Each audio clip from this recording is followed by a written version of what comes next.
Laverne Cox is an acclaimed actress, but her road to fame wasn't easy, and now she's getting candid about becoming the woman she is today. We'll chat with Laverne in just a moment, but first, let's take a look at how she became a Hollywood trailblazer.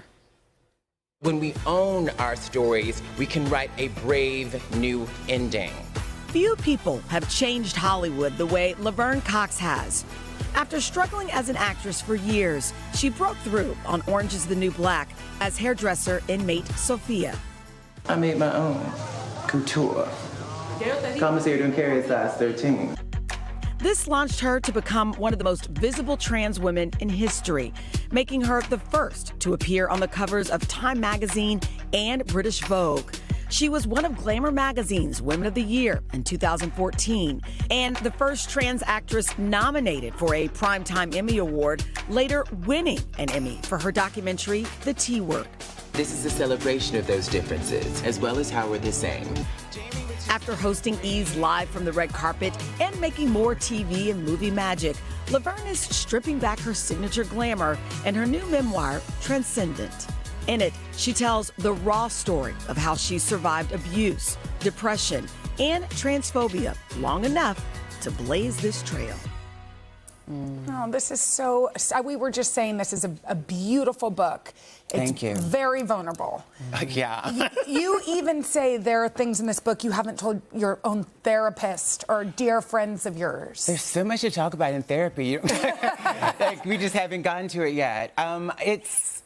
I can't, I've always been really guarded, I guess, my whole life. And I'm open with my friends, and I actually feel kind of more comfortable, like, being open, like, on TV or in my work than I do with my really, really good friends. And I think because early betrayal, abuse, bullying, I just learned not to trust people. But the good thing about that is the people who are close to me, they've earned it. Mm-hmm. And I feel really safe and loved and protected by the people. Well, one thing we've talked about on this show a lot, when you're honest with people, it can be healing for some, it can be teachable for some. And with the book, no one can talk back. They just sit back and they hear your story. And you're very open about your childhood. And you say there were times where you were harassed by peers, even teachers sometimes. Oh, yeah. You know, even your own family at times. Take us back a little bit and what you wanted to share. I mean, I've talked about the bullying before, and bullying feels kind of like, it almost feels like it makes it a little light. I was like too small. Yeah. I was beaten up. I was violently attacked daily by other children, like spanked violently by teachers. My mother believed in corporal punishment, so there was a switch. It's almost like they were trying to change you, and so the more, or some But of I think with my mother, I know that this spanking and the switch was really a vestige of like her father and slavery. Mm-hmm. That's how I understand it, and it was a big controversy with Torrey and that Cheyenne, whatever her name is, who was not a doctor. But ultimately, when you spank kids, they don't learn a lesson because they're in survival mode. You're actually in that limbic brain, so you're not processing because you're just in survival. When we're in survival mode and we don't feel safe, we can't process. So spanking doesn't really work. But it's just the way things were. But hopefully we learn better and we do better. You're one of the things you write a lot about, and really throughout the book, is your relationship with your mom. Yeah. You dedicate the book to her. Yes. And yet you you still probably have a complicated relationship. It's very complicated with my beautiful mother. I mean, you found forgiveness for her. She, someone recently asked me who was the person in your life who, betrayed you the most, and I've said my mother. And because, I understand now that, a mother or parent is supposed to protect you and love you for who you are and not for what you do. And I now understand through a lot of therapy, through Bell Hooks' work, in her book All About Love, Bell Hooks writes that there's a difference between care and love. And when I read this, and she says Bell Hooks herself understood that her parents cared for her, put food on the table, put clothes on her back, but that they didn't love her because love isn't supposed to hurt. Love isn't supposed to be abusive, right? So there's a difference. And I think that's the situation with my mother. She did a really good job of caring for me, but she I don't think she loved me, and I don't think she had the capacity to. I'm a very complicated person to understand, but I understand now that she did the best she could, that she too was deeply traumatized, and a lot of that trauma has been unprocessed, and what she did do with my brother and me was pretty remarkable. I like myself, and I think I've turned out pretty well, and that is also a result of my mother, and so, she's imperfect, as we all are, but now that I'm an adult, I'm responsible for healing that.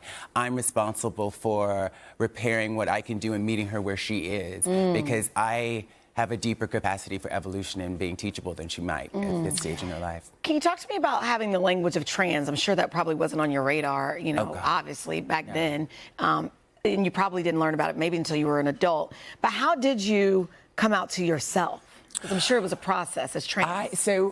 Until the conversion therapy in 3rd grade, I was like, I'm a girl, but everybody's telling me I'm a boy, so there must not be any difference between boys and girls. And I was just sort of like, that's sort of how I understood it. Like, I was like, they're telling me I'm a boy, but like I'm a girl, but so it So must when you would look in the mirror, like when did you, so for people, you know, to learn, when did you always felt like you were a girl?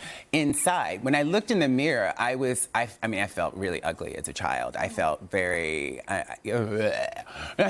very unattractive, very ugly. I'm trying to re-traumatize myself by telling all this. Don't. I won't. I'm You're strong enough, that. yeah. I felt not pretty, not the way I wanted to, and then puberty really made it all worse. And so disassociation, like leaving my body, like escaping into fantasy, was how I coped with all of that. And the brilliant thing, and the conversion therapy really made me. I mean, because what my 3rd grade teacher, Ms. Ridgway, said to my mother is, your son is going to end up in New Orleans wearing a dress if we don't get him into therapy right away. So that sentence and the conversion therapy was like, okay, it made me try to suppress as much as possible my feelings of being a girl. And I just internalized a lot of self-hatred about that, because I became a problem, right? Like, my mother didn't have time, like, or money to be taking a child to therapy, to deal with. My mother was working 4 jobs, and like, me being a problem to my mother was like the worst thing that I could be. So that was not something I ever wanted to be. So the beautiful thing about life and about me is that even though I was trying to push down my femininity, I had to express it. So in high school, I started wearing makeup and women and girls' clothes. When I finally made it to New York in 1993, I would be described as sort of gender nonconforming. We didn't have that language then, but I was wearing dresses and makeup every day, and I had long hair. I hadn't started any medical transition. And then I met trans women in New York in the club scene, and they were amazing human beings, amazing women. And I watched a particular woman I talk about in the book transition. I met her when I first moved to New York in 1993 at Webster Hall. And over the years, I saw her transition, I saw her transformation. I was just like, oh, this is possible. Yeah. And she was statuesque and striking before, but she was stunning afterwards. And I was like, oh, I can do that. And then watching her was like a huge inspiration for me. And I was scared out of my mind because I internalized all these things about trans people, but then I just got to a point by 1998 where I was just like, I can't lie to myself anymore. I will die if I keep trying to live this lie. I have to do something to try to be happy, to try to be in the world. Yeah. And the miracle is when I started my medical transition, I actually started to live in my body more. I disassociated since puberty. I started to actually enter my body and be more present with myself. And then that allowed me to actually be able to begin to deal with the childhood trauma. It allowed me to feel like I have a life and I could be in the world and be human.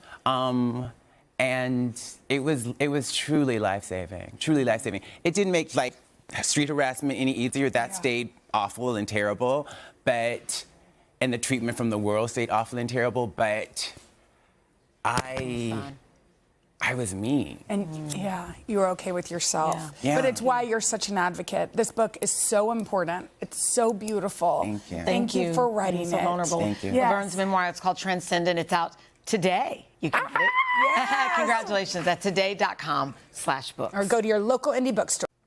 You guys, thanks for watching. I know. Come join us for all the fun every weekday on NBC. Yeah, and don't forget to take us along when you're on the go. Follow the Today with Jenna and Sheinelle podcast on Apple Podcasts, Spotify, or wherever you listen.